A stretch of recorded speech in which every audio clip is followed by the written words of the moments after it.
Right back to news. ఇక పాకిస్తాన్ కు యుద్ధ ఖైదీగా చిక్కి అసమాన ధైర్య సాహసాలు ప్రదర్శించిన air force wing command Abhinandan Varthaman శుక్రవారం రాత్రి స్వదేశంలో అడుగుపెట్టిన విషయం తెలిసిందే. భారత దౌత్య నీతి విజయవంతమైంది. ప్రపంచ దేశాల ఒత్తిడికి తలొగ్గిన పాకిస్తాన్ ఎట్టకేలకు ఆయన్ను మన దేశానికి అప్పగించింది. వాఘా సరిహద్దు వద్ద ఆయనకు సైన్యంతో పాటు అనేక ప్రాంతాల నుంచి తరలి వచ్చిన ప్రజలు ఘన స్వాగతం పలికారు. శత్రు దేశానికి చిక్కి బయటపడిన అభినందన్ సామాన్య జీవితం గడిపేందుకు కొద్ది రోజులు పడుతుందని ఐఏఎఫ్ అధికారులు చెబుతున్నారు. మరి పాకిస్తాన్ సైన్యం చేతిలో 3 రోజుల పాటు బందీగా ఉన్న ఆయన ద్వారా జాతీయ భద్రత, దేశ రహస్యాలు బయటకు పొక్కే అవకాశాలు కూడా లేకపోలేదు. ఈ నేపథ్యంలో అనేక పరీక్షలు నిర్వహిస్తామని సైన్యం చెబుతోంది. పాక్ లో బందీగా గడిపిన సమయంలో ఆయన నుంచి దేశ రహస్యాలు ఏమైనా శత్రుదేశం తెలుసుకుందా? తనకు తెలియని స్థితిలో అభినందన్ చెప్పకూడని విషయాలు ఏమైనా చెప్పేశారా అనే విషయాలు తెలుసుకోవాలంటే ఆయనకు 5 రకాల పరీక్షలు చేస్తామని చెబుతున్నారు. ఇలాంటి పరిస్థితులను ఎదుర్కొనే ప్రతి సైన్యాధికారికి ఈ పరీక్షలు తప్పనిసరి అని అధికారులు అంటున్నారు. మరి నెక్స్ట్ ఏం జరగబోతోంది? ఎటువంటి మలుపు తిరగబోతోంది? అభినందన్ నుంచి ఏమైనా సైన్యానికి సంబంధించిన సీక్రెట్స్ తీసుకున్నారా? వీటన్నిటి గురించి 5 పరీక్షలు చేయనున్న నేపథ్యంలో ఏం జరగబోతోంది అనే దాని గురించి మనం డిస్కస్ చేసుకుంటున్నాము. ఈ డిస్కషన్ లో భాగంగా మనతో పాటు స్టూడియోలో ఉన్నారు ప్రాంతీయ సైనిక సంక్షేమ అధికారి హైదరాబాద్ నుంచి శ్రీనిష్ కుమార్ గారు. నమస్తే అండి. అలాగే ex Indian air force K Purnachandra Reddy గారు ఉన్నారు. నమస్తే అండి. సో మీరు చెప్పండి శ్రీనిష్ గారు, ఏదైతే అభినందన్ వెళ్ళాడు, అక్కడ ఏదైతే జరిగిందో ఆ భూభాగంలో ఆయన చిక్కుకుపోవడం, పాకిస్తాన్ ఆర్మీ దగ్గర ఆయన 2 రోజుల పాటు ఉండడము, భారత సైన్యానికి సంబంధించిన ఏమైనా రహస్యాలు చెప్పేసి ఉంటారా? ఆయన చెప్పాలని కాకపోయినా ఏమైనా డ్రగ్స్ ఇచ్చి కానీ హింసించి కానీ సీక్రెట్స్ ఏమైనా తెలుసుకొని ఉంటారా అనేది ఇప్పుడు మన దగ్గర ఉన్న డౌట్. మీరేమంటారు? మీ ఒపీనియన్ ఏంటి? చెప్పాలంటే వాళ్ళకు ఉన్నటువంటి కమిషన్డ్ ఆఫీసర్గా జాయిన్ అయినప్పుడు వాళ్ళకు ఉన్నటువంటి కఠోరమైనటువంటి శిక్షణ వాళ్ళ ఎంపికలోనే డిఫరెంట్గా ఉంటుంది. సర్వీస్ సెలెక్షన్ బోర్డు SSP నుంచి క్రాక్ చేయాలి అని అంటే 5 days ఇంటర్వ్యూ తీసుకుంటారు. వాళ్ళ మానసిక స్థితిని ఒక రోజంతా కూడా వాళ్ళకి టెస్ట్ చేస్తారు. వాళ్ళ మానసిక స్థితిని మొత్తం వాళ్ళకు ఉన్నటువంటి బాడీ మొత్తం చెక్ చేసిన తర్వాత 5 days ఇంటర్వ్యూ అయిన తర్వాత వాళ్ళు తీసుకుంటారు. తీసుకున్న తర్వాత వాళ్ళకు ఉన్నటువంటి అత్యంత కఠోరమైన శిక్షణ, వాళ్ళ రహస్యాలు ఏ మాత్రం కూడా బయట పెట్టిన పరిస్థితి. కనీసం మీరు చూసే ఉంటారు వీడియోలో, అతను టీ తాగుతూ అడిగినప్పుడు నీ ఏ ప్లేస్ నుంచి వచ్చా, ఏ part of the India you came from అని అంటే I don't want suppose to tell అని చెప్తారు. అంటే అతని ప్రాంతం కూడా చెప్పలేని పరిస్థితి. అంటే ఎట్లాంటి విషయాలు కూడా బయట పెట్టకూడదు అనేటువంటిది వాళ్ళకు శిక్షణ కూడా భాగం. అది ఒకవేళ పొరపాటున ఇతర దేశాల్లో కానీ ఖైదీగా పట్టుబడ్డప్పుడు ఎట్టి పరిస్థితుల్లో కూడా వాళ్ళు రక్షణ విషయాలు కానీ సొంత విషయాలు కానీ ఏ విషయాలు కూడా బయట పెట్టరు. వాళ్ళ శిక్షణ అలాంటిది. మిలిటరీలో, ఆర్మీ, నేవీ, ఎయిర్ ఫోర్స్లో వాళ్ళకు ఉండేటువంటి అత్యాధునికమైనటువంటి టెక్నాలజీ కానీ ఇవన్నీ అన్నీ తెలుసు వాళ్ళకి. కానీ వాళ్ళు ఎట్టి పరిస్థితుల్లో కూడా వాళ్ళ దానికి బయట పెట్టరు అనేది నా ఉద్దేశం. ఎట్టి పరిస్థితుల్లో బయట పెట్టరు. అది వాళ్ళకున్న శిక్షణలో భాగమే అది. ఆ విధంగా వాళ్ళు ఏదో పొరపాటున MiG-21తోని అతను ఫైట్ చేసి F-16 is the sophisticated flight, దాని మీద MiG-21తో చేసి అతను F-16ని కూల్ చేసిన తర్వాత కూడా అతను ఎక్కడో పారాచూట్తో దిగిపోయి వాళ్ళ ల్యాండ్లో పడిపోయాడు, పాకిస్తాన్ ల్యాండ్. ఆ పడిపోయిన సందర్భంలో కూడా అతను ఎక్కడ పడ్డాడో కూడా తెలియని పరిస్థితి. ఇది పాకిస్తానా, ఇండియానా అడుగుతున్నాడు అని అంటే చూడండి ఎంత ఇదిగా ఉంటుందో అక్కడ. అతను అంత ధైర్యాన్ని మెచ్చుకోవాలి మన అభినందన్. అందుకనే ఈ రోజున ప్రజలంతా కూడా 130 కోట్ల ప్రజలు కూడా వాళ్ళు దాని మీద అతని మీద అన్ని ఆశలు పెట్టుకున్నారు. అతను రావాలి, తిరిగి రావాలని ప్రార్థనలు చేశారు, గుళ్ళకి వెళ్ళారు, ర్యాలీలు చేశారు, అనేక రకాలుగా చేశారు. అంటే ఆయనకున్నటువంటి అభిమానం, ఆయన మీద ఉన్న అభిమానం కాదు అది ఆ భారతదేశంలో అతనికి ఉన్నటువంటి ఆ యొక్క దీని మీద ఉన్నటువంటి ఇది అంత చక్కగా వారు శిక్షణ తీసుకుంటారు. అందుకని మనం అట్లా జనాలు అనుకోవచ్చు. కాకపోతే ఏంటంటే శిక్షణలో భాగంగానే భారతదేశంలో ఈ యొక్క మిలిటరీ రూల్స్ ప్రకారము ఏం చేస్తారంటే బయట దేశం నుంచి పోయి వచ్చినప్పుడు డెఫినెట్గా అతన్ని పూర్తిగా వైద్య పరీక్షలు చేయడం కానీ, ఇతర పరీక్షలు చేయడం కానీ, అతను అడగడం కానీ, ఇంట్రాగేట్ చేయడం కానీ ఇవన్నీ వాళ్ళ రూల్స్లో భాగమే అది. అంతేగాని మనం అనుకోవాల్సిన అవసరం లేదు అతను బయట పెడతాడు. అంటే చాలా మంది చెప్తున్న మాట ఏమిటంటే ఏదైతే 3 వీడియోలు రిలీజ్ చేశారో ఆ వీడియోస్ లో కూడా కొంత ఏదో భయపెట్టి చెప్పించినట్లుగా కట్స్ ఉన్నాయి, వీడియో కట్స్, అది అంత ప్రాపర్ గా లేదు, ఎడిట్ చేసిన వీడియో లాగా ఉంది, మొహం మీద గాయాలు కూడా ఉండాల్సింది అదంతా లేకుండా వాళ్ళు చెప్పించినట్లుగా కనిపిస్తోంది ఆ వీడియో అనేది కొంతమంది చెప్తున్నమాట. నిన్న నేషనల్ మీడియాలో కొన్ని వీడియోలు వచ్చాయి, అది కొన్ని ఫేక్ వీడియోలు అని కూడా చెప్తారు. 90 seconds ఉన్న వీడియోలో 20 cuts ఉన్నాయట. అది ఎలా సాధ్యం అంటే అవన్నీ కూడా ఫేక్ వీడియో. మన భారతదేశము తీసుకునే నిర్ణయము ఈ దౌత్యపరంగా మనం తీసుకునే నిర్ణయం చాలా అద్భుతంగా చేసుకోవాలి. ఇట్లా అందుకనే మన వాళ్ళు ప్రకటించింది ఏంటంటే non military intelligence led preventive strikes అన్నారు. సర్జికల్ స్ట్రైక్ అనలేదు దీన్ని. చాలా చక్కగా పొందిగ్గా చెప్పారు ఆ పదాలు కూడా. అంటే నాన్ మిలిటరీ అంటే మిలిటరీ సంబంధించింది కాదు. మనం ఎక్కడా కూడా మిలిటరీ మీద దాడి చేయలేదు, వాళ్ళ పౌరుల మీద దాడి చేయలేదు, వాళ్ళ పౌరులు నష్టం పడలేదు, వాళ్ళ ఆస్తికి నష్టం కల్పించలేదు. ఆ విధంగా చేసి మనం దౌత్యపరంగా ప్రపంచంలో మొత్తం దాన్ని ఏకాగ్గా చేసినాం.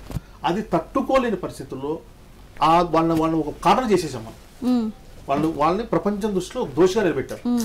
ఈ పరిస్థితుల్లో అది ఏం చేయలేక ఈ విధమైనటువంటి కొన్ని వీడియోలు రిలీజ్ చేయటము కొట్టినట్టు.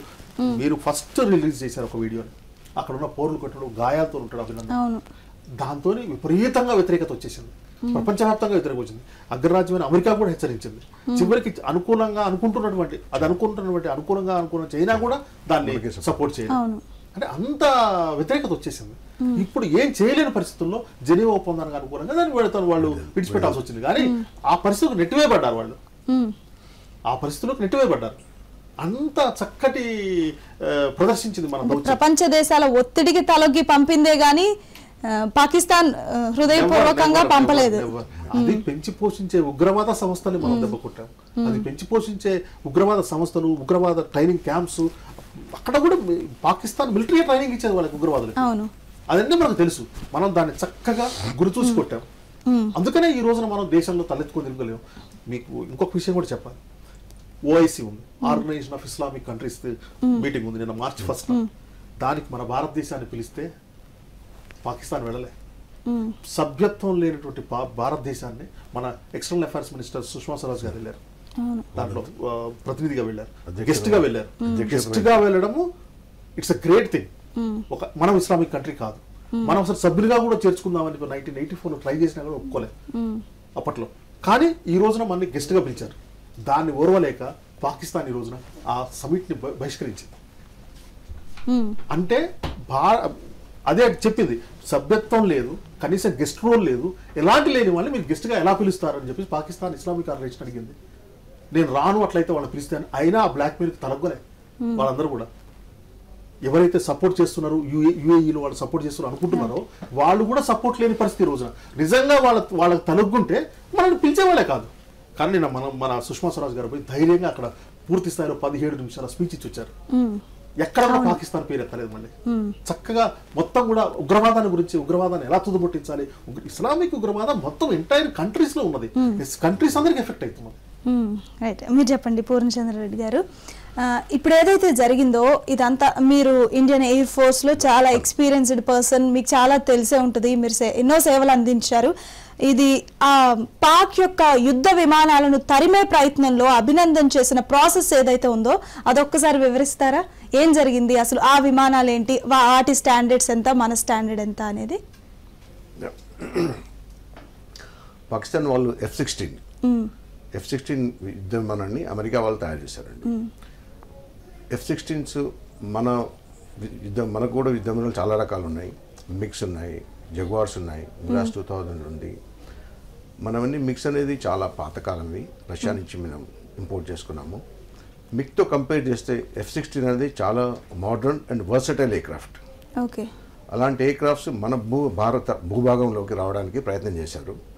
దాన్ని మన ఎయిర్ ఫోర్స్ పైలట్స్ మిలిటరీ స్థావరం నుంచి టేకాఫ్ చేసి ఫస్ట్ థింగ్ మనకేంటంటే మన భూభాగంలో రాకుండా నియంత్రించారు. ఆ నియంత్రించడంలోనే మనం ఏంటంటే ఎయిర్క్రాఫ్ట్ డాగ్ ఫైట్లు అని చేస్తాం. ఒక ఎయిర్క్రాఫ్ట్ ఫైటింగ్ చేస్తుంది, కొన్ని ఎయిర్క్రాఫ్ట్ వెనకని సపోర్టింగ్గా ఉంటాయి. సో F-16 అంత మోడర్న్ ఎయిర్క్రాఫ్ట్ని కూడా ఒక MiG-21 consider to be one of the old version. మన దగ్గర ఎప్పుడు ఇలాంటి ఎయిర్క్రాఫ్ట్లు ఎప్పుడో చాలా దేశాలలో గ్రౌండ్ చేశారు. అయినా మన టెక్నికల్ కెపాబిలిటీ తోటి, మన పైలట్స్ ఎఫిషియన్సీ తోటి, లాజిస్టిక్ సపోర్ట్స్ తోటి అలాంటి ఎయిర్క్రాఫ్ట్ని కూడా ఇంకా మనం ఫ్లై చేస్తున్నాం. అలాంటి ఎయిర్క్రాఫ్ట్ని we're putting to the best use, చాలా ఎఫిషియెంట్గా వాడుకుంటున్నాము. అలాంటి MiG-21తో ఒక F-16 కూల్చడం అనేది నిజంగా భారతదేశానికి కానీ ఇండియన్ ఎయిర్ఫోర్స్ కానీ చాలా గర్వకారణమైన విషయం. సో వాళ్ళని తరిమి కొడుతూ వాళ్ళ భూభాగం తరిమి కొట్టడంలో ఈ ఎంగేజ్ డాగ్ ఫైట్ అనే ఎంగేజ్లో వీరు కూడా పాకిస్తాన్ POK అనుకోండి, పాకిస్తాన్ ఆక్యుపైడ్ కాశ్మీర్ కానీ పాకిస్తాన్లో కానీ ఎంటర్ అయ్యి దాన్ని షూట్ చేశారు. షూట్ చేసి మళ్ళీ రిటర్న్ కావాలంటే he has to take a different route. దాంట్లో వాళ్ళు ఒక F-16 వీరిని కూల్చారు. కూల్చినప్పుడు వీరు ప్రతి యుద్ధ విమానంలో ఒక ఎజెక్షన్ సీట్ అని ఉంటుంది. ఎజెక్షన్ సీట్ యుద్ధ విమానంలో ఎందుకు పెడతారంటే విమానానికంటే ఎక్కువ విలువ ఒక పైలట్ ప్రాణానికి కల్పిస్తామన్నట్టు. ఎందుకంటే ఒక యుద్ధ విమానం పోతే మళ్ళీ మనం కొనుక్కోవచ్చు, కానీ ఒక పైలట్ని తయారు చేయాలంటే కొన్ని కోట్లు ఖర్చు అవుతాయి. అలాంటి సందర్భాల్లో ఎనీ ఎమర్జెన్సీ పర్పస్లో ఒక ఎయిర్క్రాఫ్ట్ క్రాష్ అయ్యేటప్పుడు పైలట్ సురక్షితంగా బయటపడడానికి ఎజెక్షన్ సీట్స్ అని ఫిట్ చేస్తారు. వారు ఆ ఎజెక్షన్ సీట్ సహాయంతో ఎజెక్ట్ అయ్యారు. ఎజెక్ట్ అయినప్పుడు మనకు ఆల్మోస్ట్ బార్డర్లో ఉన్నాం, బట్ ఒకసారి ఎజెక్ట్ అయిన తర్వాత ఏంటంటే వాళ్ళు పారాషూట్ హెల్ప్ తోటి నెలకి వస్తారు. అప్పుడు అక్కడున్న విండ్ స్పీడ్ అనుకోండి ఇవన్నీ తోట దాంతో ఆయన ఏంటంటే ఆ పాకిస్తాన్ భాగంలోకి ల్యాండ్ అయ్యారు. సో అక్కడ ల్యాండ్ అయ్యారు కాబట్టి వారిని యుద్ధ ఖైదీగా బందీ చేశారు. బందీ చేసిన తర్వాత మన సంక్షేమాధికారు గారు ఎక్స్ప్లెయిన్ చేసినట్టు డిఫరెంట్ ప్రెషర్స్ అంటే ఈరోజు ప్రపంచంలో అన్ని దేశాలు కూడా భారత్కే సపోర్ట్ చేశాయి. ఎందుకంటే పాకిస్తాన్ మిలిటెంట్స్ అనేది ఒక భారత్ మీదనే కాదు, మీరు యూరోప్లో చూడండి, అమెరికాలో చూడండి, ఎక్కడ కానీ వాళ్ళ మిలిటెంట్స్ అనేది ఎఫెక్ట్ అనేది చాలామంది చాలా రకాలుగా నష్టపోతున్నారు.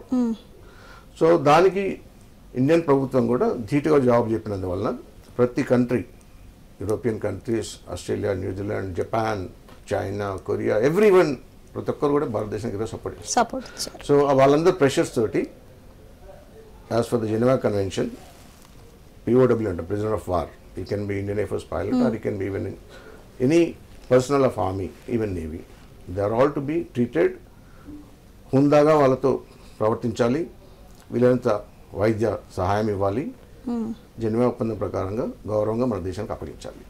సో ఈ ప్రపంచ దేశాల ప్రోద్బలంతో వారికి వేరే no alternative, no option than to hand over wing commander Abhinandan, a brave pilot of Indian Air Force, has been handed over to India. And it's really a proud and great feeling. Right. మన డిస్కషన్లో మరొక person add అయ్యారు, defence అధికారి కృష్ణారెడ్డి గారు. నమస్తే అండి. So మీరు follow అయ్యారు, డిస్కషన్ ఫాలో అయ్యారు కదా. సో అభినందన్ వెళ్ళడం, మళ్ళీ తిరిగి స్వదేశానికి రావడం అంతా జరిగిపోయింది. కానీ ఇక్కడ అందరిలో ఉన్న డౌట్ ఏంటంటే భారత సైన్యానికి సంబంధించిన సీక్రెట్స్, రహస్యాలు ఏమైనా మన ఆ దేశం పాకిస్తాన్ తెలుసుకుందా అనేది ఇక్కడ ఉన్న డౌట్. మీరేమంటారు? నిజంగా జరిగి ఉండొచ్చు అంటారా? ఒకవేళ నిజంగా ఏమైనా సీక్రెట్స్ వెళ్ళిపోతే నెక్స్ట్ స్టెప్ ఏం తీసుకోవాలి? భారత్ ముందున్న లక్ష్యం ఏమిటి? ఫస్ట్ నేను అభినందన్ గురించి 2 ముక్కలు చెప్తాను. అభినందన్ ఎలాంటి పర్సనాలిటీతో ఒక లీడర్గా ఎదిగాడు, ఒక పైలట్గా ఎదిగాడు అనేది నేను చెప్పే ప్రయత్నం చేస్తాను. ఎవరైనా ఒక లెవెల్ లీడర్షిప్ కావాలి అని అంటే the leadership qualities cannot be come along with a burn. It can be carried out, it can be adopted. So ఆ విధంగా ఈ అభినందన్ అనే అతను 15 years సర్వీస్ చేశాడు. ఈజ్ అ సైకోరియన్ అంటే సైనిక్ స్కూల్లో చదువుకున్నటువంటి అబ్బాయి. అంటే 6వ తరగతి నుండి 12వ తరగతి వరకు, ఇంటర్మీడియట్ వరకే ఈ మిలిటరీ ట్రైనింగ్ బేస్ అక్కడ ఏర్పడింది. ఆ తర్వాత is a NDA graduate, national defence academy graduate. They are born to kill the enemy, they are born to win. అలాంటి హైలీ మోటివేటెడ్ లీడర్స్ వీళ్ళు. ఓకే, సో ఒక టార్గెట్, ఒక అసైన్డ్ టాస్క్ ఇచ్చారు అని అంటే ఆ టాస్క్ కంప్లీట్ చేయటము and proactiveness. A milli second అయినా లేట్ అయి ఉంటే ఆ సుఖోయి ఈ అభినందన్ కొట్టేసేది, అంటే ఈ MiG-21 కొట్టేసేది. ఇంతకుముందు రెడ్డి గారు చెప్పినట్టుగా అది అవుట్డేటెడ్ అయినప్పటికీ రీసెంట్గా మోడర్నైజ్ చేశారు. బట్ యాక్యురసీ, ఇన్ఫ్రారెడ్ ఒక్కసారి దాన్ని క్యాచ్ చేసింది అని అంటే ఆ ఫ్లైట్ పడాల్సిందే. సార్ ఇంతకుముందు సార్ చెప్పినట్టు, ఎయిర్ ఫోర్స్ అధికారి చెప్పినట్టుగా F-16 అనేది ఈరోజు ప్రపంచాన్ని ఏలుతున్నటువంటి ఫైటర్. సో దానికి ధీటుగానే రష్యా, మీకు తెలిసినట్టుగా రష్యా అండ్ అమెరికా రెండు కూడా అగ్రరాజ్యాలు. ఆ రెండు ఈ మిగ్గు అయినప్పుడు దీనికి ఆపోజిట్ గా వాళ్ళు F-16ని తయారు చేశారు. అయినప్పటికీ కూడా హైయెస్ట్ లెవెల్లో 60 degrees యాంగిల్లో అక్యురసీగా within milliseconds variation తో దాన్ని కొట్టటము. ఆ ఇన్సిడెంట్ ఇప్పటికీ కూడా క్లారిటీ లేదు. బహుశా ఆ సేఫ్ గార్డ్ ఇచ్చినటువంటి ఆ F-16తో వచ్చినటువంటి రెండు కూడా సపోర్టింగ్ ఫైటర్ ఫైట్స్ ఏవైతే ఉన్నాయో అవి కాల్చాయా, లేదా ఆల్రెడీ మన మిక్స్ ఎట్లాంటివి అంటే సెల్ఫ్ యాక్సిడెంట్ అయ్యేటటువంటి అవకాశం ఉన్నటువంటి సిచ్యువేషన్ ఇది. సో అలాంటి సిచ్యువేషన్ లో మన అభినందన్ ప్రోయాక్టివ్ వల్ల హిట్ చేయటము, సేఫ్ గా ఎజెక్ట్ అవ్వటము. సార్ చెప్పినట్టుగా ఈ పారాచూట్స్ ఎట్లా ఉంటాయనంటే రెండు రకాలు ఉంటుంది. ఒకటి ఫ్రీ ఫాల్ ఉంటుంది, ఇంకొకటి కొరియన్ జంప్ అని ఉంటుంది. ఫ్రీ ఫాల్ లో మనం అడ్జస్ట్ చేసుకోవచ్చు, విండ్ కి ఆపోజిట్ గా వెళ్ళి మనం ఎక్కడ ల్యాండ్ అవ్వాలంటే అది అవ్వచ్చు. ఇక్కడ ఉండేది ఆటోమేటిక్ గా అవ్వాలన్నమాట. సో అప్పుడు ఒక రిస్కీ లెవెల్లో వీళ్ళు ప్రిడిక్ట్ చేయలేరు, ఏం జరుగుతుంది అనేది ప్రిడిక్ట్ చేయలేరు కనుక అది ఆటోమేటిక్ గా ఓపెన్ అవుతుంది, విండ్ ఎలా ఉంటే అలా వెళ్ళిపోతుంది. సో ఆ విధంగా వెళ్ళిపోవటం వల్ల అతను దూకిన తర్వాత నేను ఎక్కడున్నాను అని అన్నప్పుడు వాళ్ళు దట్ పాకిస్తానీస్ ఎప్పుడు మనం బేనియత్ అంటాం, నియత్ లేని వాళ్ళు అంటాం. అది ప్రతి క్షణం ప్రతి మూమెంట్ మనం చూస్తున్నాం. ఇక్కడ ఇండియన్ ముస్లిమ్స్ కూడా దాన్ని ఖచ్చితంగా ఖండిస్తున్నారు. భారతదేశం సెక్యులర్ కంట్రీ, అలా ఉండదు. వాళ్ళు ఏమన్నారు, ఇండియన్ అన్నారు, వాళ్ళు ఇది ఇండియా అన్నారు. ఇండియా అంటే భారత్ మాతాకి జై అన్నాడు. అక్కడి నుంచి వాళ్ళు అన్నారు చుట్టుముట్టారు. అంత లోపల ప్రొటెక్టివ్ ఉండేటటువంటి పిస్టల్ తో 2 రౌండ్స్ కాల్చి ఒక 5 minutes పరిగెత్తాడు. ఐ థింక్ 1/2 kilometer అంటున్నారు, కానీ నేను అతను టైర్డ్ అయ్యేంత 5 kilometers కూడా టైర్డ్ అవ్వకుండా పరిగెత్తేటటువంటి క్యాపబిలిటీ మన లీడర్స్ లో ఉంటుంది. ఆర్మీ కానీ నేవీ కానీ ఎయిర్ ఫోర్స్ ఆఫీసర్స్ కు ఉంటుంది. సో ఆ తర్వాత ఎప్పుడైతే ఉరకలేని పరిస్థితుల్లో మళ్ళీ పిస్టల్ తో భయపెడుతున్నప్పుడు luckily army officers always they are honourable, respectful కనుక అతన్ని కాపాడారు. ఇంతకుముందు శ్రీనిష్ గారు చెప్పినట్టుగా కొట్టిన దెబ్బలు కానివ్వండి దేనికి భయపడలేదు. అండ్ ఈవెన్ ఇంటరాగేషన్ లో మీరు అడిగిన ప్రశ్నకి ఇప్పుడు వస్తున్నాను నేను.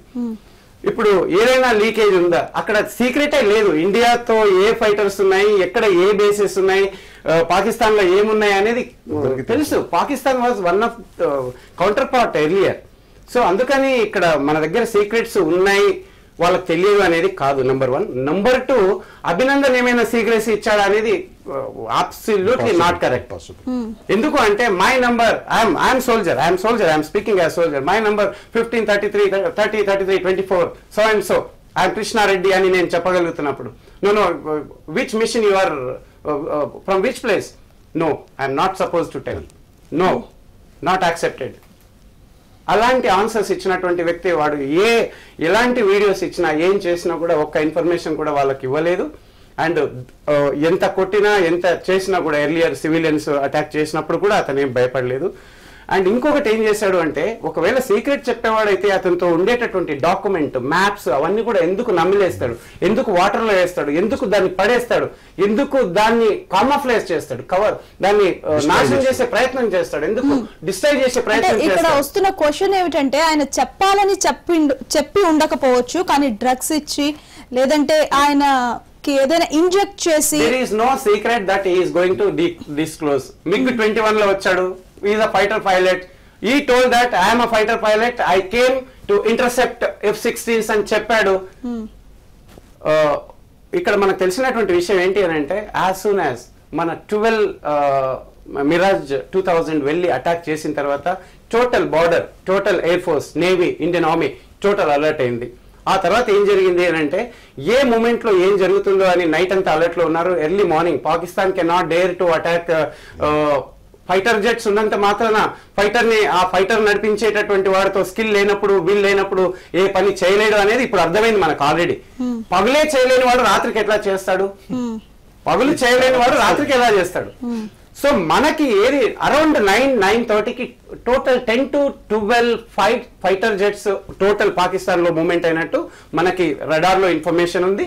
ఆ తర్వాత ఈ 3 సార్ చెప్పినట్టుగా, ఒకటి ఫైటర్, 2 గాడ్ లో 3 F-16s రావటము, మన వాళ్ళు 2 MiG-21లు ప్లస్ 3 సుఖోయిలు శ్రీనగర్ నుండి ఆల్రెడీ టేక్ ఆఫ్ అయ్యాయి. అప్పటికి కూడా ఒకవేళ సుఖోయి వచ్చి ఉంటే ఆ 3 కూడా ఒక్కటి కూడా ముక్కలై వెనక్కి వెళ్ళేవి. వెనక్కి వెళ్లకుండా ఉండేది. అండ్ ఇంకొకటి మీరు ఫేక్ రిపోర్ట్స్ చూస్తుంటారు, మా దగ్గర 2 పైలట్స్ ఉన్నాయి, 2 పైలట్స్ ఉన్నారు, 2 మిగులు మేము కాల్ చేశాము, ఇవన్నీ కూడా ఫేక్. మినిట్ టు మినిట్ నిన్న చూడండి, as per prisoners of war rule ప్రకారంగా, జెనీవా కన్వెన్షన్ ప్రకారంగా దే సపోజ్ టు సునీష్ గారు చెప్పారు, సార్ చెప్పారు, ఇప్పటి వరకు వాళ్ళు రిలీజ్ హ్యాండ్ ఓవర్ చేయాలి. నిన్న ఏం చేశారు, this document it takes 5 minutes. ఈ 5 minutes ని 5 hours డిలే చేశారు.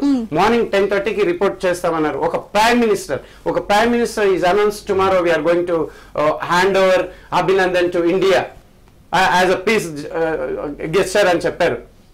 సో ఓకే ఫైన్, తన ఉద్దేశంలో ఏదో ఒకటి. ఒకవేళ ఆ పని చేసి ఉంటే ఎందుకు నిన్న నుంచి బార్డర్ లో చాలా ఫైరింగ్ జరుగుతుంది, పెద్ద గోళబారీ జరుగుతుంది, ఎందుకు పిల్లలు చనిపోతున్నారు, ఎందుకు సివిలియన్స్ చనిపోతున్నారు, సీజ్ ఫైర్ వయలేషన్ చేస్తారు వాళ్ళు, everywhere cease fire violation. So అందుకని నేను మళ్ళీ చెప్తున్నాను, ఒక నియతి లేని, ఒక కమిట్మెంట్ లేని, ఒక ఎథిక్స్ లేనటువంటి దేశం ప్రపంచంలో ఏదైనా ఉందా అని అంటే నేను పాకిస్తానే అని అంటాను. యాజ్ అ సోల్జర్ నేను కమిటెడ్ గా ఆ వర్డ్ చెప్తున్నాను.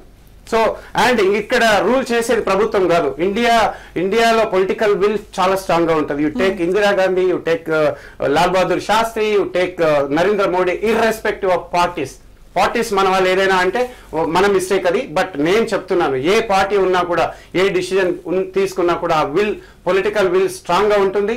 మన దగ్గర ఒకే పార్టీ ఉంటుంది. And the Indian army, Indian navy, air force together, Indian military, Indian defence is committed to to deliver assigned task any moment. ఈ రోజు మాకు టాస్క్ ఇవ్వమనండి, ఒక ఇండియన్ డిఫెన్స్ కి టాస్క్ ఇవ్వమనండి, వరల్డ్ ని చేయగలిగినటువంటి సత్తా మనలో ఉంది. సో అది నేను చెప్తున్నాను. అభినందన్ ఏ విధంగా బయటకు వచ్చాడు అని అంటే, he trained to do that. He is trained to that. He molded by his parents. His whole family is defense background. His wife is helicopter pilot. She retired, short service commission. And his father was operated in Kargil, Air Force officer. And he is a boy, he grown from boy, science school student to NDA student. ఒకసారి ఎప్పుడైనా వీలుంటే NDA passing out పరేడో లేదా Indian military academy passing పరేడో, next time మిమ్మల్ని invite చేస్తాను ఇక్కడ దుండిగల్లో వాళ్ళ పాసింగ్ అవుట్ పరేడో, ఎయిర్ ఫోర్స్ వాళ్ళ మొరాల్ చూస్తే, వాళ్ళని చూస్తే వెపన్స్ పడిపోతాయి. అలాంటి మొరాల్ హైలీ స్కిల్ ఉండేటటువంటి ఇది ఉండాలి. ఇది ఉన్నప్పుడు ఈ వెపన్స్ F-16s వాడికి ఏమంటారు, దాన్ని ఏమంటాము అంటే, మహాభారత్ లో మనకు గడ్డిపోస ఇచ్చిన ఆ గడ్డిపోసతోనే వాడిని కొడతాం, కానీ వాడికి బ్రహ్మాస్త్రం ఇచ్చినా కూడా వాడు ఏం చేయలేడు. ఓకే, అది నా ఒపీనియన్. సార్ చెప్పండి, మీరు శిక్షణ గురించి చెప్తున్నారు. ఆయన ఏదైతే ట్రైనింగ్ అనేది చిన్నప్పటి నుంచి కూడా ఆయన పెరిగిన వాతావరణం అలాంటిది. సో ఈ శిక్షణలో ఎలాంటి ట్రైనింగ్ ఉంటుందంటారు మీకు తెలిసిన దాని ప్రకారం? ఈ ఇన్ఫర్మేషన్ అనేది, ఆయన పేపర్స్, ఆయన దగ్గర ఉన్న ఇన్ఫర్మేషన్ ని వాటర్ లో వేసేయడం, ఇదంతా కూడా ఆయన స్పాంటినిటీ అనుకోవాలా? ట్రైనింగ్ లో ఇదంతా వస్తుందా? ఇవన్నీ కూడా ట్రైనింగ్ లో భాగమే. అయినప్పటికీ కూడా మన పైలట్స్ కానీ, మన డిఫెన్స్ ఆఫీసర్స్ కానీ, డిఫెన్స్ సిబ్బంది కానీ ఎంత కఠోరమైనటువంటి శిక్షణ ఉంటుందంటే, వాళ్ళకి ఇట్లాంటివన్నీ కూడా, ఇప్పుడు మీకు F-16 పైలట్స్ ఫ్లైట్స్ ఉన్నాయి, జెట్ ఫ్లైట్స్ ఉన్నాయి, కానీ మన దగ్గర ఉన్నటువంటి పైలట్స్ ఉన్నటువంటి శిక్షణ ఎక్కడ ఎంటైర్ ప్రపంచంలో లేదు. అంత కఠోరమైన శిక్షణ ఉంటుంది, అంత మొరల్ బూస్టింగ్ ఉంటుంది, అంత మొరల్గా వాళ్ళని చేయగలుగుతారు. అది డిఫెన్స్, మన ఇండియన్ డిఫెన్స్ యొక్క గొప్పతనం. ఇక మన అభినందన్ విషయానికి వచ్చేస్తే, 6వ తరగతి నుంచి కూడా అతను సైనిక్ స్కూల్లో చదివి, సైనిక్ స్కూల్లో పూర్తిగా మీకు తెలిసే ఉంటుంది కదా, సైనిక్ స్కూల్లో మొత్తం కూడా అదే పాట వేస్తారు వాళ్ళు సైన్యంలో ఎలా ఉండాలి, ఏంటి, ఎథిక్స్, ఇవన్నీ మోరల్స్, ఇవన్నీ నేర్పుతారు. డిసిప్లైన్, ముఖ్యంగా discipline, responsibility, accountability, everything, dedication, ఇవన్నీ ఉంటాయి. ఉండడం వల్ల అతనికి ఒక రకమైన, ఈవెన్ అతని ఫ్యామిలీ బ్యాక్గ్రౌండ్ లో కూడా ఎయిర్ మార్షల్ ఉన్నటువంటి విషయం కదా. అతని వైఫ్ తర్వాత వైఫ్ అనుకోండి, ముందు ఫ్యామిలీ నుంచి కూడా అతను అదే బ్యాక్గ్రౌండ్ నుంచి వచ్చిన, కాబట్టి డిఫరెంట్ గా అతనికి ఆ శిక్షణ, ఆ కార్యక్రమం అవన్నీ కూడా ఉంటాయి. ఇవాళ పొలిటికల్ మైలేజ్ కోసం మన వాళ్ళు ఏదో అది ఇది మాట్లాడుతున్నారు, కానీ దేశ ప్రజలంతా కూడా ఒక తాటిపైకి వచ్చారు. ప్రతిపక్షాలు అందరూ ఒక తాటిపైకి వచ్చారు. వాళ్ళకు మొరల్స్ ఇస్తున్నారు మన సైనికులకి, పైలట్స్ కావచ్చు, ఆర్మీ కావచ్చు, నేవీ కావచ్చు, ఎయిర్ ఫోర్స్ కావచ్చు. నిన్న మీరు చూస్తే ప్రెస్ మీట్లో, తిరుగుదళాల ప్రెస్ మీట్లో కూడా చెప్తున్నారు, మేము ఏ టార్గెట్ అయితే ఇచ్చామో ఆ టార్గెట్ వరకు చేసాం. ఇంకా చేస్తారా, వారిని ఎస్కలేట్ చేస్తారా అంటున్నాం. ఎస్కలేట్ చేయడం అనేది మా చేతుల్లో లేదు, అది పాకిస్తాన్ చేతుల్లో. అయినా మనం వార్ చేయట్లేదు కదా, మనం వార్ చేయట్లేదు. ఎందుకంటే మనం నాన్ మిలిటరీ, టోటల్ గా మనం పౌరులకు కానీ ఉగ్రవాదం మీద మాత్రమే మనం చేస్తున్నాం. వాళ్ళు మన బ్రిగేడ్ హెడ్ క్వార్టర్ ని, బెటాలియన్ హెడ్ క్వార్టర్ ని టార్గెట్ చేశారు. వాళ్ళు టార్గెట్ చేశారు కానీ మనం చేయలేదు. అప్పుడు దీన్ని చాలా ఎస్కలేట్ చేసే అవకాశం ఉంది. కానీ నిజంగా వాళ్ళు ఇప్పుడు కొంచెం తగ్గారు. కానీ కొంతమంది భారత ప్రజలందరూ అనుకునేది ఏంటంటే, కొంత డిఫెన్స్ సిబ్బంది కూడా అనుకునేది ఏంటంటే, ఇప్పుడు తగ్గకుంటే డెఫినెట్గా వాళ్ళ యొక్క ఉగ్రవాద స్థావరాలను ఇప్పటి నుంచే అటాక్ చేసేసి మొత్తం నాశనం చేసి. అందుకనే మీకు త్రివిధ దళాల్లో ఆర్మీ అధికారి చెప్తాడు, ఇంతటితో ఆగం, మేము డెఫినెట్గా ఉగ్రవాద స్థావరాలను మేము టార్గెట్ చేస్తాం, ఇది కంటిన్యూ అవుతూనే ఉంటుంది. అందుకనే వాళ్ళు నిన్న కాక మొన్న మొత్తం ప్రతిరోజు కూడా సీజ్ఫైర్ వయలేషన్స్ ఉన్నాయి, ఎన్నో సీజ్ఫైర్ వయలేషన్స్ ఉన్నాయి. మనకి పిఓకేలో ఈ సీజ్ఫైర్ అనేది మనం ఒప్పందం చేసుకున్నాం, దాని వాళ్ళు ఎప్పుడు పాటించలేదు. ఉంటుంది. అందుకనే మీకు ఆర్మీ అధికారి కూడా చెప్తాడు ఏమనంటే, ఇది వాళ్ళ జెస్చరా లేకపోతే వాళ్ళు స్టేట్స్మెనా, జనరాసిటీ అని అడుగుతారు మన వాళ్ళు, మెగ్నానమిటీ అని అడుగుతారు. No, this is gesture, that's all. మనం ఒప్పందం ప్రకారం వాళ్ళు పెట్టారు అంతే, జెనీవా ఒప్పందం ప్రకారం వాళ్ళు పెట్టారు, దట్స్ ఆల్. అవును, చక్కగా పిన్ పాయింట్ గా చెప్పేస్తాడు. 80% దాన్ని ఒప్పుకోడు. అంటే ఆ విధమైనటువంటి ఈ మన భారతదేశం ఆ విధంగా దోచపరంగా మొత్తం ప్రపంచ దేశాల్లో దాన్ని దోషిగా నిలబెట్టింది ఈరోజు. అది మన గొప్పతనం. నిజంగా మనం అప్రిషియేట్ చేయాల్సిన గొప్ప కేంద్ర. ఖచ్చితంగా ఈ రోజు అభినందన్ ని రిలీజ్ చేశారంటే అది ప్రపంచ దేశాల ఒత్తిడి పాకిస్తాన్ పై ఉంది కాబట్టి రిలీజ్ చేశారని. ఒకటి ఆత్మరక్షణ, ఒకటి రేపు అభినందన్ ని ఒకవేళ వదలకపోతే నా పరిస్థితి ఏంటి అని అన్నప్పుడు డెఫినెట్ గా మనం మిడ్ నైట్ లో వెళ్ళి 12 ఫైటర్స్ లో వెళ్ళి పక్క టెర్రరిస్ట్ టార్గెట్ చేసినప్పుడు రేపు మసూద్, కరాచీలో మసూద్ అజర్ ఉండేటటువంటి రెసిడెంట్స్ కానీ, ఇంకెక్కడైనా స్థావరాలు కానీ, ఇస్లామాబాద్ కానీ, రావల్పిండి కానీ ఏది స్పేర్ చేయము అనేది పాకిస్తాన్ కి బాగా తెలుసు. మన క్యాపబిలిటీస్ వాళ్ళకి తెలుసు, కనుకనే వాళ్ళు తప్పకుండా తల ఉంచాల్సి వస్తుంది. కాకపోతే వాళ్ళు కూడా ఒక దేశాన్ని వెళ్తున్నటువంటి ప్రధానమంత్రి కొంచెం రెస్పాన్సిబిలిటీ, కొంత responsibility, I'm not saying like Modi, కొంత రెస్పాన్సిబిలిటీ. ఎందుకంటే అక్కడ ఐఎస్ఐ రూల్ చేస్తుంది, ఆర్మీ పాటిస్తుంది, వాళ్ళు చెప్పినట్టు గవర్నమెంట్ వింటుంది. కనుక నిన్న ఒకవేళ he would have been a strong person, నువ్వు ఇచ్చిన టైంకి డెలివర్ చేయాలి కదా, అభినందన్ హ్యాండ్ ఓవర్ చేయాలి కదా, ఎందుకు చేయలేదు? Where is your commitment? Where you delivered your promise? You promised in the floor of Parliament. You are a Prime Minister. నిన్నటికి నిన్న కూడా ప్రపంచ దేశాల ఒత్తిడి వల్లనే కదా హఫీజ్ సయ్యద్ వాళ్ళు ప్రకటించారు. హఫీజ్ సయ్యద్ దగ్గర ఉన్నారండి, అతను హాస్పిటల్ సిక్ లో ఉన్నాడు. అంటే మన ఒత్తిడి ఎంత మేరకు పెరిగింది. ఈ రోజు వరకు హఫీజ్ సయ్యద్ ఎవరో తెలియదు, మాకు దగ్గర లేడు, జైష్ మహమ్మద్ మాకు దగ్గర లేదు, మేమేమి పెట్టి పోషించట్లేదు, మేమేం వాళ్ళకి సప్లై చేయట్లేదు ఆయుధాలు, ఇలాంటి చెబుతూ వచ్చినటువంటి సడన్ గా నేను మాట మార్చింది. హఫీజ్ సయ్యద్ ఉన్నాడు, హాస్పిటల్లో ఉన్నాడు, సిక్ లో ఉన్నాడు.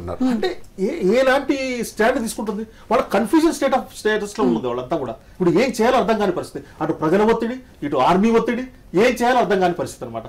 నిజంగా చెప్పాలంటే ఇమ్రాన్ ఖాన్ ఆయన సొంతంగా ఇచ్చినది కాదు, మొత్తం ఆర్మీ నడిపిస్తుంది అక్కడ. అదొక దుర్మార్గమైనటువంటి రాజ్యం. రైట్, రెడ్డి గారు మీరు చెప్పండి. నిన్న ఒక కమిట్మెంట్ ఇచ్చి మధ్యాహ్నానికి రిలీజ్ చేస్తామని చెప్పిన తర్వాత 9:20 అయింది రిలీజ్ చేసే టైం. ఎందుకు లేట్ చేశారంటారు? వారు రిట్రీట్ టైంలో ఇస్తే ఒపీనియన్ మారుతుంది, ప్రజల్లో కొంచెం సానుభూతి పొందొచ్చు అని అనుకున్నారా? ఎందుకు లేట్ అయింది అంటారు? డాక్యుమెంటేషన్కి అంత టైం అయితే పట్టదు. డాక్యుమెంటేషన్కి అంత టైం పట్టదండి. మొన్నటి నుంచి కూడా మనం వార్తల్లో చూస్తున్నాము, పాక్ ప్రైమ్ మినిస్టర్ ఇమ్రాన్ ఖాన్ గారు చాలాసార్లు మన భారతదేశ ప్రధాని నరేంద్ర మోదీ గారితో మేము ఫోన్లో మాట్లాడతాను, పీస్ టాక్ మాట్లాడతానని చాలా ఫోన్ చేస్తున్నారు, ప్రయత్నాలు చేస్తున్నారు. కానీ మన ప్రధాని గారు దానికి ఎలాంటి స్పందన చూపించలేదు. సో వాళ్ళు బార్గెయిన్ చేయడానికి ఏదో రకంగా బార్గెనింగ్ కానివ్వండి, ఇది ట్రీటీ అంటాం చూడండి, give and take, barter system పాత రోజుల్లో. నేను ఇది ఇస్తాను, నాకు ఇది కావాలి, నేను ఇంకా మన అభినందన్ గారిని రిలీజ్ చేస్తాను, నాకు ఇది కావాలి అని ఎలాంటి నెగోషియేషన్స్కి కానీ బార్టర్ సిస్టమ్ కానీ ఏదైనా స్కోప్ ఉందా అని చాలా ప్రయత్నాలు చేయడం వల్ల డిలే చేస్తూ ఉన్నాడు. ప్లస్ సెకండ్ థింగ్ ఏంటంటే సైకిక్ గేమ్ అంటామండి. Psychic game, keep waiting people, అంటే పీపుల్ విల్ బక్కల్ అంటాం, certain put more pressure, people buccal under pressure అంటారు. బట్ నరేంద్ర మోదీ గారు బకలయ్యే పర్సన్ కాదని మన దేశ ప్రజలందరి అభిప్రాయం. అలానే వెంకట నవరేంద్ర గారు కూడా సార్ చెప్పినట్టు సైనిక్ స్కూల్ నుంచి అంటే వాళ్ళకు ఆ క్లాస్ నుంచే మిలిటరీ రూల్, ఆర్మీ రూల్. ఇంకా మేమంతా ఎయిర్ ఫోర్స్ నేవీలో ఉంటాం, మాకు కొంచెం డిసిప్లిన్ కొంచెం చెప్పాలంటే తక్కువే ఉంటుంది ఆర్మీ వాళ్ళతో కంపేర్ చేస్తే. వాళ్ళ లైఫ్ కూడా చాలా స్ట్రెనస్గా ఉంటుంది, టఫ్ లైఫ్ ఉంటుందండి. అంటే ఈ సందర్భంగా ఒకటి చెప్పదలుచుకుంటే ప్రతి వ్యక్తి మీద 2 రకాల ఎఫెక్ట్స్ ఉంటాయండి పుట్టిన దగ్గర నుంచి. వన్ ఈజ్ హెరిడిటరీ ఎఫెక్ట్ అంటే by jeans. Next is environmental effects, పరిసరాల ప్రభావం. సో వెంకట అభినందన్ గారు ఫాదర్ ఎయిర్ ఫోర్స్ ఆఫీసర్, వాళ్ళ గ్రాండ్ ఫాదర్ కూడా ఎయిర్ ఫోర్స్ పైలట్. సో వారు పుట్టిన దగ్గర నుంచి కూడా వాళ్ళ ఆ జీన్స్లో ఆ డిఫెన్స్ జీన్స్ అనేది ఆల్రెడీ ఇన్బిల్ట్ వచ్చాయి.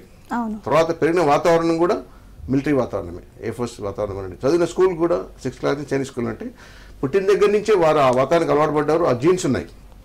సో అలాంటి వారు అప్పగిచ్చిన బాధ్యతని చాలా బాగా నెరవేరుస్తారు. మీరు అన్నట్టు అక్కడ బందీగా ఉన్నప్పుడు వాళ్ళ ప్రయత్నాలు వాళ్ళు చేస్తారు, వాళ్ళు చేయలేదు అనడానికి ఆస్కారం లేదు. వాళ్ళ ప్రయత్నం వాళ్ళు చేస్తారు. కానీ మన ఇండియన్ డిఫెన్స్ పర్సనల్కి ఇచ్చిన ట్రైనింగ్లో మన వాళ్ళు ఎట్టి పరిస్థితుల్లో కానీ ఏది కానీ రివీల్ చేయమండి, excepting what we are suppose to release your name, rank and the name. Far south అన్నాడు కానీ even which place he comes అనేది కూడా చెప్పలేదు కదా. సో అలాంటి ట్రైనింగ్ ఇస్తారు. సో మన వాళ్ళకి ఎవరు కూడా ఎలాంటి ఇన్ఫర్మేషన్ అనేది లీక్ చేయడానికి ఆస్కారం లేదు, అవకాశం లేదు. అది వాళ్ళ మనోనిబ్బరం ఆ ట్రైనింగ్ని బట్టి ఉంటుంది. మీరు శరీరంలో ఎంతలా బాధ పెట్టండి, మీరు అన్నట్టు డ్రగ్స్ ఇవ్వండి, ఏమన్నా చేయండి, కానీ వీళ్ళు మాత్రం ఎలాంటి ఆస్కారం లేదంటారా? వాటికి ఆస్కారం లేదండి. ప్రాణం పోయినా పర్లేదు, కానీ దేశం గురించి ఎలాంటి సీక్రెట్స్ అంటాం, ద సీక్రెట్స్ బయట పెట్టారండి. రైట్, మీరు చెప్పండి కృష్ణారెడ్డి గారు. అసలు పాకిస్తాన్ ఏం కోరుకుంటోంది? ఎందుకు ఎప్పటికప్పుడు ఏవైతే రూల్స్ ఉన్నాయో అవన్నీ అతిక్రమించి ప్రతిసారి కాల్పుల విరమణ ఒప్పందాన్ని ఉల్లంఘిస్తూనే ఉంటుంది? ఏం కోరుకుంటోంది అంటారు? మత ఛాందసవాదులు, మత పెద్దలు ఇదేనా, లేదంటే ఏం కోరుకుంటోంది అంటారు? ఒక వర్డ్లో చెప్పాలి అంటే స్ట్రగుల్ ఫర్ ఎగ్జిస్టెన్స్. నేను ఎలా బ్రతకాలి, నేను ఎలా ముందుకు వెళ్ళాలి, అది ఒక్కటి తప్ప నేను ఎలా రక్షించబడాలి. ఈరోజు ఇప్పటి వరకు చైనా మీద ఉండేటటువంటి నమ్మకం ఏదైతే ఉండిందో, చైనా ఉంది అనేది ఒక బలమైనటువంటి ధైర్యం ఉండేది, చైనా మాకు సపోర్ట్ చేస్తుంది అని. చైనా కూడా చేతులు ఎత్తేసిన తర్వాత తెల్లముఖం అయిపోయింది. సో మీరు 1960s తర్వాత ఎప్పుడు చూసినా కూడా అన్ని మిస్అడ్వెంచర్స్ చేసింది. అండ్ ప్రతిసారి 40,000 POK. ఈరోజు వీఆర్ టాకింగ్ అబౌట్ 1 అభినందన్.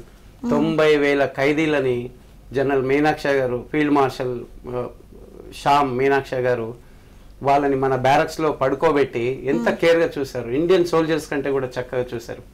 అలాంటి సిచ్యువేషన్. అండ్ మొత్తం పాకిస్తాన్ ఆక్యుపై చేశారు 13 days లో.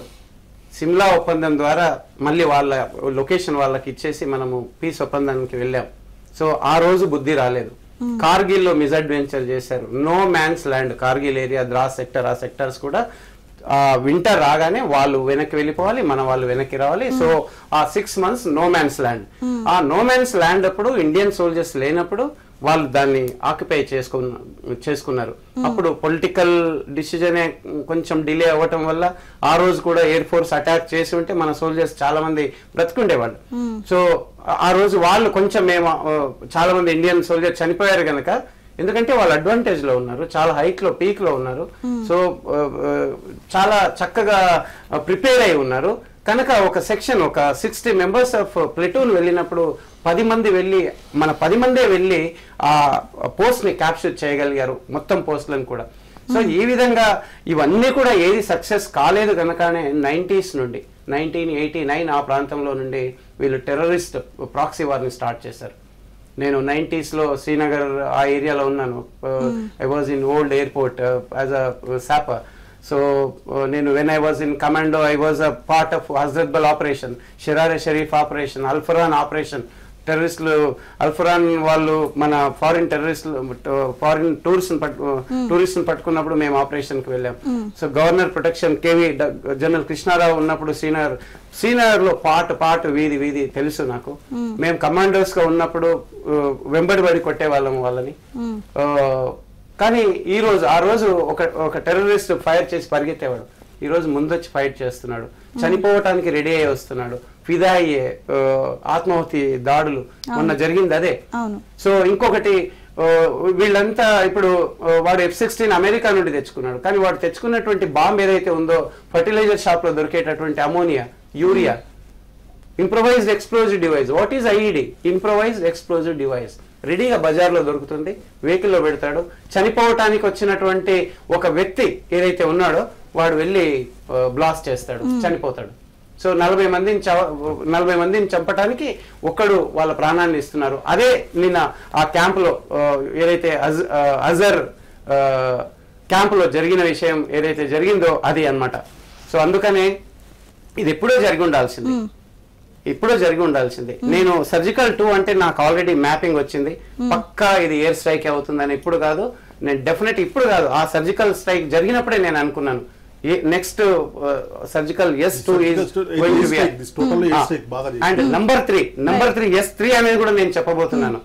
ఎక్కడెక్కడ ఈ మసూర్ అజర్ రెసిడెన్స్, ఈ లీడర్స్ రెసిడెన్సెస్ ఇవన్నీ ఎక్కడెక్కడ ఉన్నాయో అక్కడ హిట్ చేస్తారు. ఇప్పటికి కూడా ఇంకా మీరు స్ట్రైక్ చేయకపోతే ఒకవేళ వాళ్ళు అంటున్నట్టుగా ఏదో ఫారెస్ట్ లో జరిగింది, ఒక 2 చెట్లు మేము ఎక్కువకి కంప్లైంట్ చేస్తాము ఐక్యరాజ్య సమితిలో, చాలా ఇంకా మాట్లాడుతున్నారు. నిజంగా వాళ్ళ టెర్రర్ క్యాంప్ మీద జరగకపోతే డెఫినెట్ గా ప్రపంచ మీడియాని తీసుకెళ్లి అక్కడ చూపించేది, ఎట్టి పరిస్థితుల్లో ఊరుకునేది కాదు. ఈ రోజు ఇంకా వాళ్ళు మాట్లాడుతున్నది అంటే ఎక్కువ దాని మీద మేము ఐక్యరాజ్య సమితి కంప్లైంట్ చేస్తాము, భారతదేశం మీద మా 2 చెట్లు పోయినాయి. ఇంత చిల్లరగా వాళ్ళు చేస్తున్నటువంటి ఇదన్నీ కూడా చాలా ఘోరమైన. ఈ సందర్భంలో మీకు ఒక చిన్న పరాక్రమం మీద, మన అభినందన మీద ఒక చిన్న కవిత రాశాను, చదువుతాను అనుకుంటున్నాను. పరాక్రమంలో విక్రమవై, వర్తమానంలో అభిమన్యుడవై, వైరి పక్షాన వర్ధమానుడవై, సైనిక చరిత్రలో వాయునందనుడవైన అభినందన, నీకు అభినందనాలు. భారత జవానుల ఆత్మవ్యత, భారత మాత కడుపు కోత, కన్న తల్లి గుండె రాత, నిన్ను తట్టి లేపాయా, వెన్ను తట్టి నిలిపాయా, ఓ అభినందన, నీకు అభినందనలు.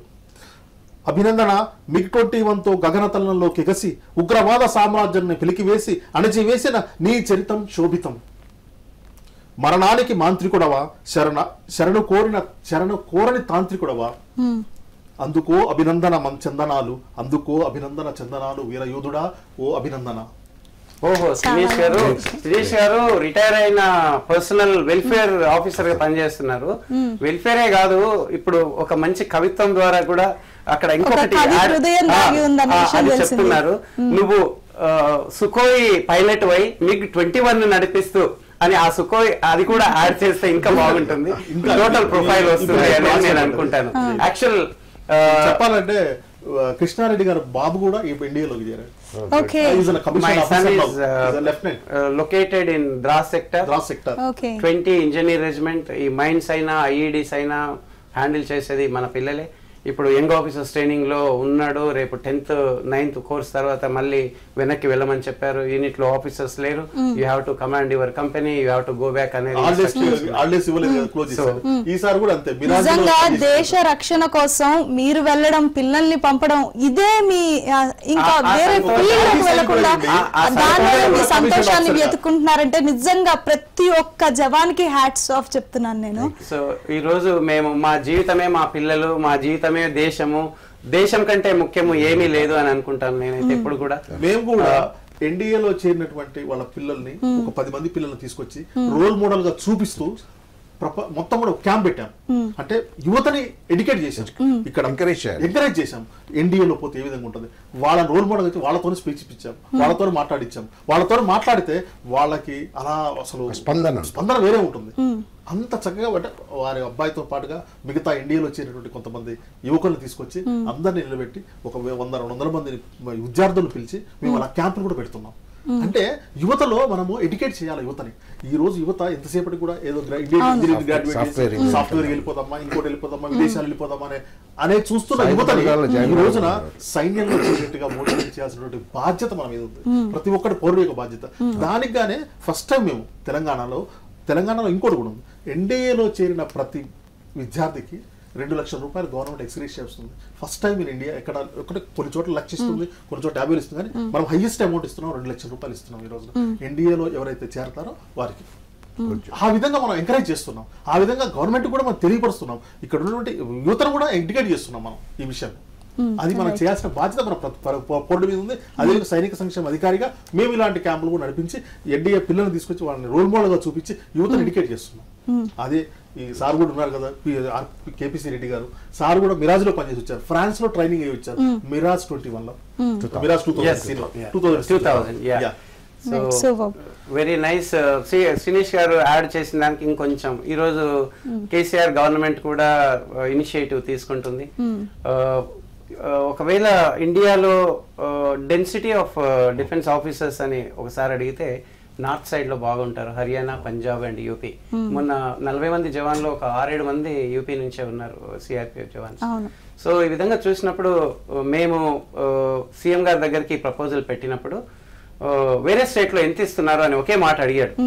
మనము క్యాంప్ ఆఫీస్కి వెళ్ళినప్పుడు క్యాంప్ ఆఫీస్ సీఎం గారికి చెప్పాము, ఈ విధంగా ఎన్డీఏలో చేరుతున్న పిల్లలకి మనం ఏదైనా సాయం చేద్దాము, మన గవర్నమెంట్ నుంచి మనతో సాయం చేద్దాం, మన స్టేట్ నుంచి పోయే పిల్లలకి మనం సాయం చేస్తే యువతకు కూడా కొంత ఉత్సాహం వస్తుంది, తల్లిదండ్రులకు కూడా కొంత ఈ యొక్క ఎగ్జిబిషన్ కొంత ఉత్సాహం వస్తుంది. అయితే ఆ మీటింగ్ లో ఆ ఇంటర్వ్యూలో సార్ అట్లాగే కర్నల్ రమేష్ గారు Sainik welfare director of Telangana వీళ్ళంతా ఉన్నప్పుడు వేరే అదర్ స్టేట్ లో ఎంత ఇస్తున్నారు అన్నారు. అంటే సార్ 1.5 lakh, మన వాళ్ళకి 2 lakhs ఇచ్చేసేయండి అని అన్నాడు. ఒకే మాట, రెండో మాట లేదు. ఇంకా అది ఈ రోజు జీవో వచ్చింది శ్రీనిష్ గారి ఆఫీస్ ద్వారా, ఇది ప్రతి ఒక్కరికి వెళ్తూ ఉంది.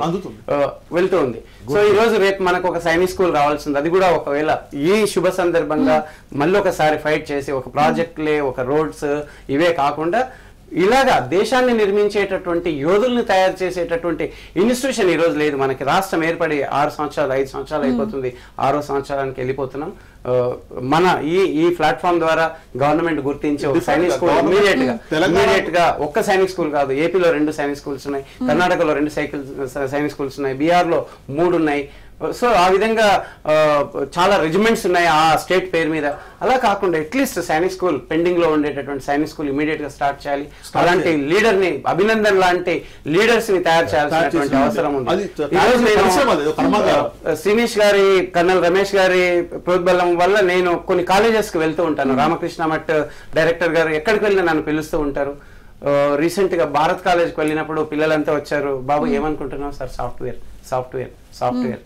So this is a kind of mindset, suffocated mindset, suffocated profession. 30 ఏళ్లలో గుండెపోటు వస్తుంది, 30 ఏళ్లలో షుగర్ వస్తుంది. This is a kind of activity. So physical fitness, mental alertness ఇవన్నీ